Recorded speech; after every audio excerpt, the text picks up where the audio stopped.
Bien, troisième partie donc, de ce rapport d'orientation, la gestion des risques, et c'est Joël qui va nous en faire la présentation.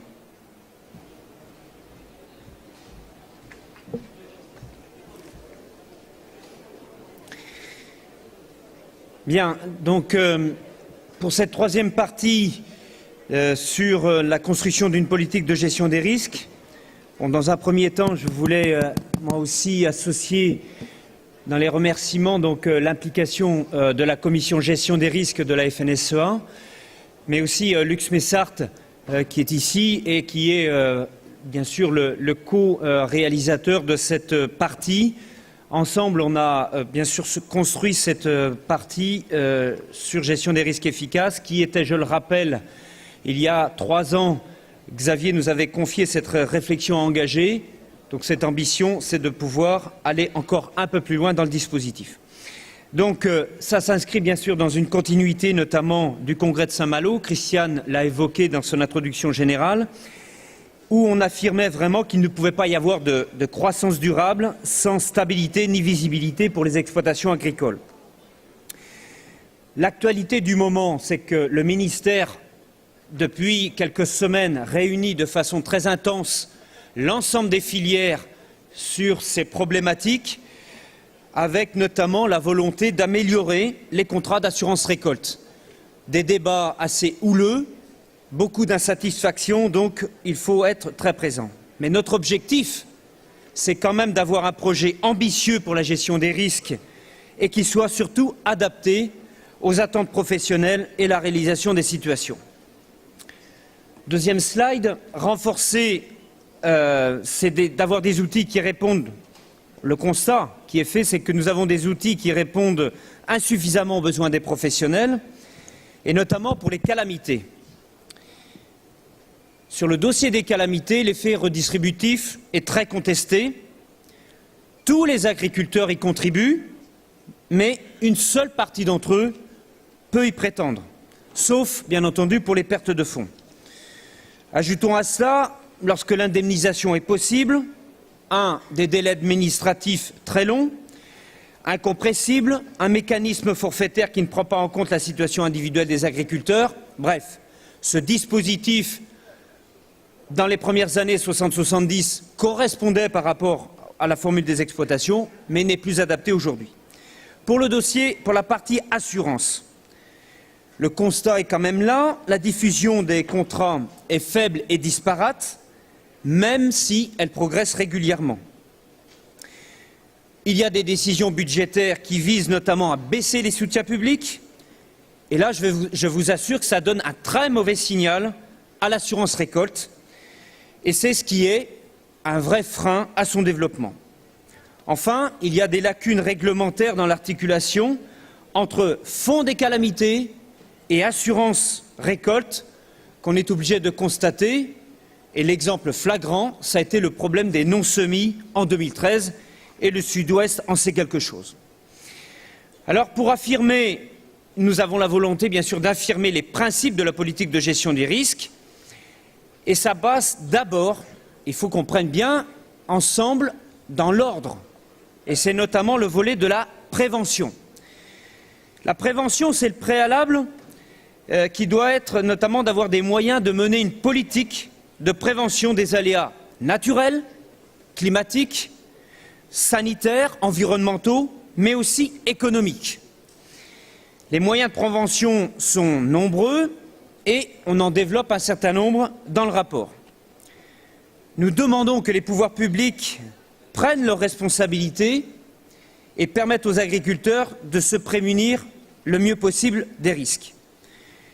Mais il est quand même inconcevable que l'État prive les moyens de prévention et que, dans le même temps, il leur demande d'en supporter les conséquences en cofinançant leur propre dispositif d'indemnisation. L'autre élément majeur, c'est d'avoir aussi un dispositif, un mécanisme à étage. Là, il faut qu'on s'explique bien clairement, et le rapport a voulu être le plus pédagogue possible là-dessus. Cette politique de gestion des risques ne se résume pas à la promotion d'un outil unique. Cette politique de gestion doit permettre de mettre en œuvre un ensemble de mécanismes individuels et collectifs, préventifs et curatifs. Il faut créer de nouveaux outils, revoir ce qui existe et assurer surtout la cohérence de l'ensemble. Dans ce schéma, chacun aura sa part de responsabilité, et notamment nous, la profession, nous les agriculteurs. C'est justement ce que nous avons fait dans la création du FMSE, le Fonds de mutualisation sanitaire et environnementale.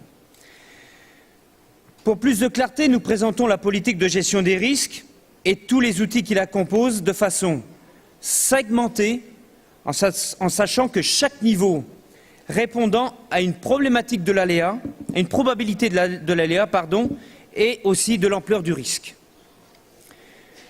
Le premier niveau, c'est l'épargne de précaution. Alors là aussi, ce premier niveau, il permet de faire face aux aléas relevant du cours normal de l'activité.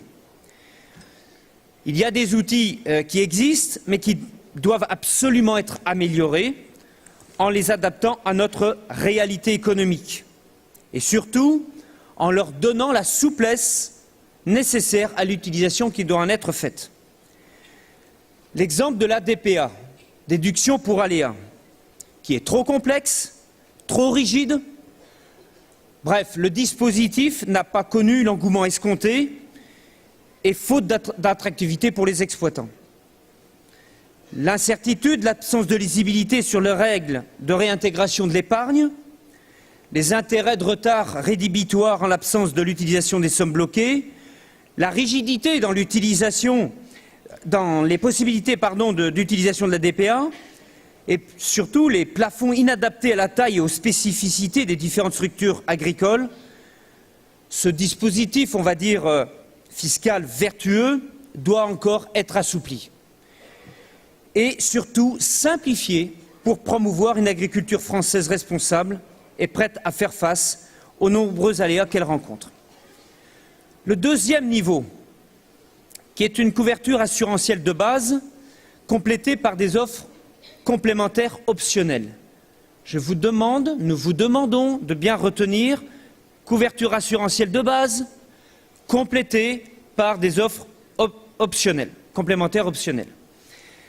Gros débat sur l'offre de base coup dur, avec notamment des modalités de fonctionnement adaptées à chaque filière. Il faut bien partir du constat qu'une très grande majorité d'agriculteurs ne sont pas ou plus couverts pour des problématiques de sinistres qui reviennent régulièrement. Et notamment en cas de survenance d'un aléa, soit par le régime de catastrophe naturelle ou par un contrat d'assurance récolte. Dès lors, il est de notre responsabilité de proposer un mécanisme permettant à chacun d'entre nous de pouvoir compter sur un socle assurantiel de base. Adapté à chaque filière, le contrat de base sera complété par des offres complémentaires. Le socle de base, c'est le minimum pour chaque agriculteur professionnel. Son existence et sa viabilité reposent sur 3 principes. Le premier est de permettre de faire face aux coups durs afin que l'agriculteur impacté ou sinistré soit en situation de mettre en place pour la campagne suivante. Pour nous, il s'agit de compenser les charges fixes de production. C'est un minimum. Faut-il aller plus loin? Question. Deuxième principe, la plus large mutualisation possible. Faut-il alors rendre sa souscription obligatoire? Attendez, on va en débattre.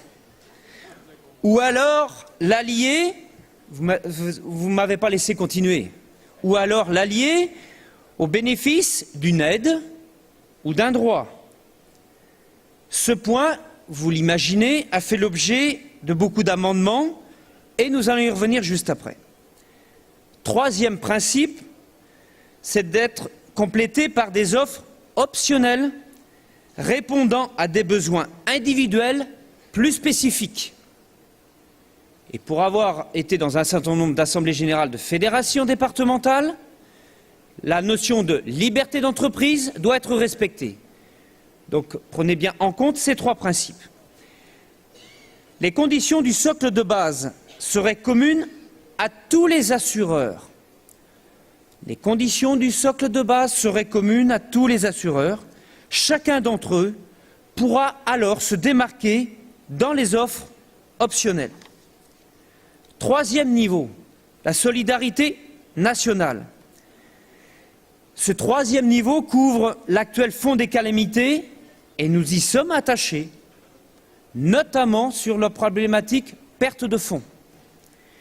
La mise en œuvre de la solidarité nationale en cas de survenance d'une calamité nationale est un principe constitutionnel que nous voulons voir appliqué en agriculture.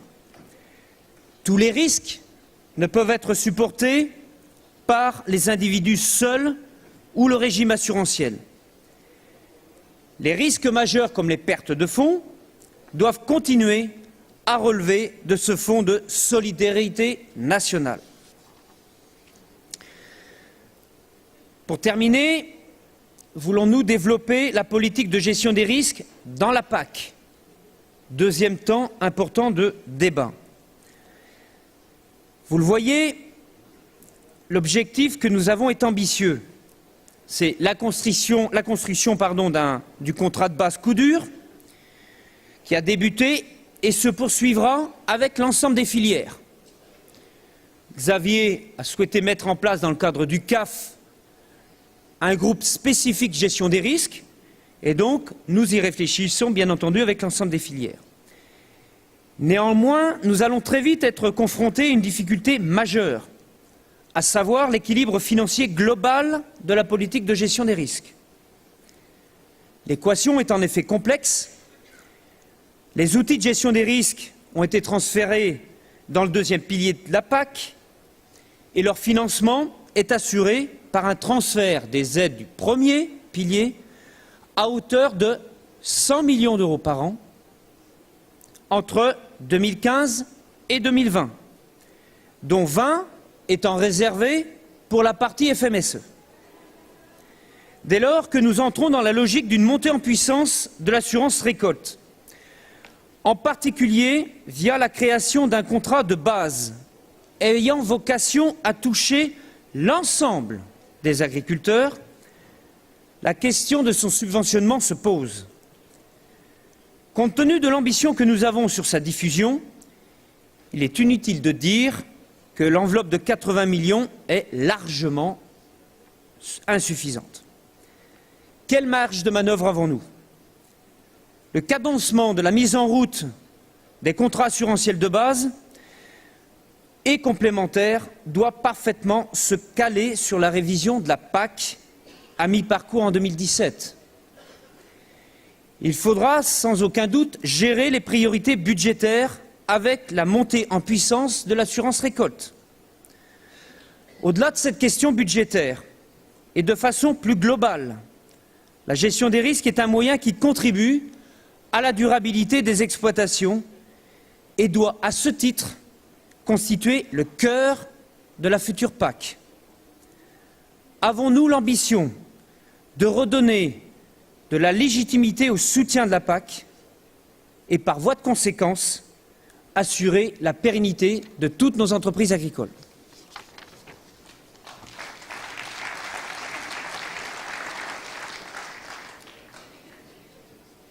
Alors, merci Joël.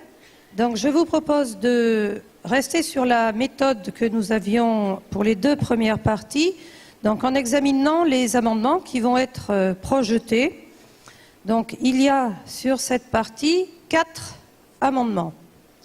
Le premier déposé par l'AGPB, page 48, proposer une rédaction qui va s'afficher,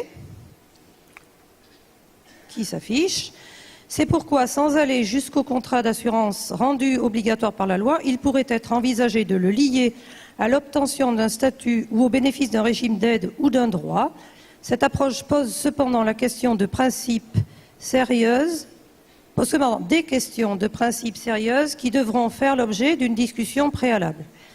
Ce qu'a proposé le conseil d'administration de la FNSEA, c'est d'amener un complément aux lignes 2273-2274 de la page 47, où nous avons indiqué une autre rédaction proche. Cette approche pose cependant des questions de principe sérieuses qui devront faire l'objet d'une discussion préalable. Il y a également l'amendement suivant qui est celui de Languedoc-Roussillon.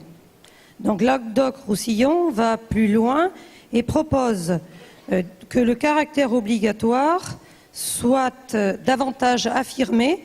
Et lorsque nous disions la question du caractère obligatoire ne se pose donc pas, leur proposition était, c'est pourquoi nous pourrions envisager de le lier, mais ils veulent le caractère obligatoire. L'amendement suivant, déposé par l'AGPM, donc à la page 48 2258, pour être ambitieux, le déploiement de l'assurance de base devra bénéficier d'un budget significatif pour permettre son accompagnement. Ainsi, l'enveloppe de 80 millions d'euros par an annoncée pour 2015-17 ne semble pas en adéquation avec les objectifs d'expansion du contrat socle. Ainsi, au-delà des montants transférés du premier au second pilier non soumis à cofinancement, il convient d'augmenter cette enveloppe par un financement complémentaire issu du second pilier et un cofinancement par le fonds des calamités. Ça, c'est la GPM. Et puis un complémentaire, donc le dernier de la FNP-HP, à condition, bien entendu, que l'offre assurantielle soit effective et pertinente. Il ne peut être rendu obligatoire l'adhésion à un contrat d'assurance si l'offre est insuffisante, appropriée ou son coût disproportionné aux capacités financières des entreprises. Donc l'ensemble des problématiques évoquées ont été regroupées sous ces 4 amendements. Et donc la proposition finale du conseil d'administration après examen, c'est de conserver le paragraphe 3 en l'état, dans la mesure où il constitue une rédaction de synthèse, et d'en discuter. Donc je vais vous relire le paragraphe. Donc le paragraphe 3, vous l'avez dans vos documents à la page 48. Vous avez tous le document sous les yeux. Non, il est dans votre cartable. Ça va nous faciliter la vie si vous l'avez sous les yeux. Nous restons, nous, sur le rajout disant que promouvoir une assurance de base obligatoire engendrera des incidences financières juridiques qu'il faut intégrer. Et nous terminons par « c'est pourquoi, sans aller jusqu'à un contrat d'assurance rendu obligatoire par la loi, nous pourrions envisager de le lier à l'obtention d'un statut ou au bénéfice d'un régime d'aide ou de droit. » Et reste l'affirmation FNP-HP qui dit « encore faut-il que l'offre soit suffisante ». Donc j'ai présenté les 4 amendements pour être complète, mais le débat porte beaucoup sur soit des études préalables et on décide après, caractère obligatoire ou pas caractère obligatoire, ou le conditionner au bénéfice de régime d'aide ou à un droit. Donc sur ces bases-là synthétisées, on peut ouvrir le débat.